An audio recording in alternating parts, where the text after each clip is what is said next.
Hi, സിമ്പിളായിട്ട് വീട്ടിൽ തന്നെ ചെയ്തെടുക്കാൻ പറ്റുന്ന ഒരു പൊട്ടറ്റോ എയർ പഫ്സിൻ്റെ റെസിപ്പി ആയിട്ടാണ് കേട്ടോ വന്നിരിക്കുന്നത്. വളരെ സിമ്പിളാണ്. അപ്പോൾ അതെങ്ങനെ തയ്യാറാക്കിയെന്ന് നോക്കിയാലോ.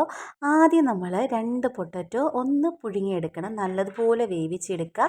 വേവിച്ചെടുത്ത പൊട്ടറ്റോകളെല്ലാം ഇതേപോലെ നല്ലതുപോലെ കട്ടകളൊന്നുമില്ലാതെ നമുക്ക് മാഷ് ചെയ്തെടുക്കണം. കട്ടകൾ ഒട്ടും ഉണ്ടാവാൻ പാടില്ല.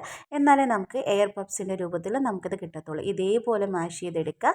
അതിനുശേഷം അതിലേക്ക് 1 ടേബിൾ സ്പൂൺ അരിപ്പൊടി, 3 ടേബിൾ സ്പൂൺ കോൺഫ്ലവർ ഇട്ട് കൊടുക്കുക.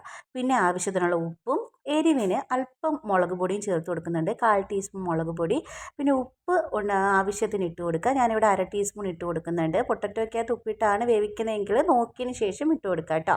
എന്നിട്ട് ഒരു 1/4 ടീസ്പൂൺ ജീരകവും കൂടി ഇട്ട് കൊടുത്ത് നല്ലതുപോലെ ഇതേപോലെ ഒന്ന് മിക്സ് ചെയ്തെടുക്കുക.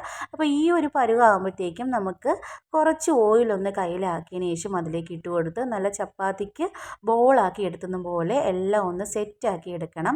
ഇതേപോലെ ആയിക്കിട്ടും, ഈ ഒരു ഷേപ്പിലായിക്കിട്ടും. ഇനി ഇതിൽ നിന്ന് ഓരോ ബോൾസ് എടുക്കുക. ബോൾസ് എടുത്തതിന് ശേഷം നമ്മുടെ കൗണ്ടർ ടോപ്പിലോ അല്ലെങ്കിൽ ചപ്പാത്തി വരയ്ക്കുന്ന പലകയിലോ ഇതേപോലെ അരിപ്പൊടി വിതറിയിട്ട് അതിലേക്ക് ഓരോ ഉരുള വെച്ച് നമ്മളൊന്ന് പരത്തിയെടുക്കണം. പരത്തിയെടുക്കുമ്പോൾ സൈഡൊന്നും ഷേപ്പൊന്നും കാണില്ല.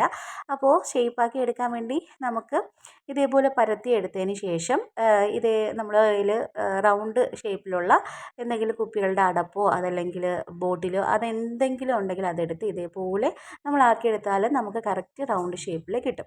അപ്പോൾ ഒരു ഒരു പൂരിയുടെയൊക്കെ ആ ഒരു മിനി വേർഷനായിട്ടാണ് നമുക്ക് എടുക്കാൻ പറ്റും. എന്നിട്ട് നല്ല ചൂട് എണ്ണയിലേക്ക്, നല്ല ചൂട് വേണം, അതിലേക്ക് ഇട്ട് കൊടുക്കുക. ഇട്ട് കൊടുത്തതിന് ശേഷം ഇതേപോലെ ഒരു സ്പൂൺ ഉപയോഗിച്ച് നമ്മളിങ്ങനെ എണ്ണ കോരി മുകളിലേക്ക് ഒഴിച്ചു കൊടുക്കുക. അപ്പോൾ എണ്ണ ഇങ്ങനെ കോരി മുകളിലേക്ക് ഒഴിക്കുമ്പോൾ നല്ലതുപോലെ വീർത്ത് വരും കേട്ടോ. അപ്പോൾ ഇത് പുറമേ നല്ല ക്രിസ്പിയും അകത്ത് നല്ല സോഫ്റ്റും ആണ്. അപ്പോൾ നമ്മുടെ പൊട്ടറ്റോ എയർ പഫ്സ് ഇവിടെ റെഡി ആയിട്ടുണ്ട്. ഇതിൻ്റെ കൂടെ കറിയും കാര്യങ്ങളും ഒന്നും ആവശ്യമില്ല. നമുക്ക് ടൊമാറ്റോ സോസിൻ്റെ കൂടെ കഴിക്കാം, അതല്ലെങ്കിൽ വെറുതെ കഴിക്കാം. അപ്പോൾ വീട്ടിൽ വേറെ സാധനങ്ങളൊന്നും ഇല്ല എങ്കിൽ ഇതേപോലെ കുട്ടികൾക്ക് ഉണ്ടാക്കി കൊടുക്കുകയാണെങ്കിൽ അവർക്ക് ഇഷ്ടപ്പെടും. പിന്നെ എല്ലാവരും ഇതൊന്ന് ട്രൈ ചെയ്ത് നോക്കുക, എല്ലാവർക്കും ഇഷ്ടപ്പെടും. അത്യാവശ്യം എണ്ണ കുടിക്കുന്ന സ്നാക്കാണ്, അതുകൊണ്ട് വളരെ കുറച്ച് മാത്രം എല്ലാവരും ഒന്ന് കഴിക്കാം കേട്ടോ. അപ്പോൾ വീഡിയോ ഇഷ്ടപ്പെട്ടാൽ ലൈക്ക്, ഷെയർ ആൻഡ് സബ്സ്ക്രൈബ്.